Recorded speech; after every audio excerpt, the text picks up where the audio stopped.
যেদিন আমরা ফেসবুক থেকে টাকা কামানির নেশা বাদ দিয়ে যদি আমরা ফেসবুকে কাজ করি সুন্দর সুন্দর কন্টেন্ট নিয়ে, তাহলে একটা সময় দেখবেন আমি এই ফেসবুকে যখন আমরা পরিশ্রম করব, তখনই এই ফেসবুক থেকে এমনিতেই আমি টাকা কামাইতে পারবো।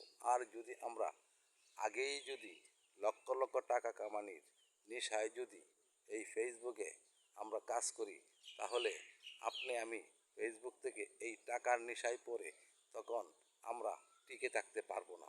আসুন আমরা টাকার নেশা আমরা ফেসবুকে কামানির এগুলা বাদ দিয়ে আমরা ফেসবুকে সুন্দর সুন্দর কন্টেন্টের দিকে মনোযোগী হই।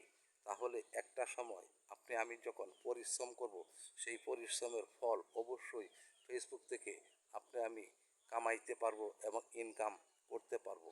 আসুন, ভিডিওটি যদি আমার ভালো লাগে তাহলে অবশ্যই একটি কমেন্ট করে পাশে থাকার চেষ্টা করবেন। আমিও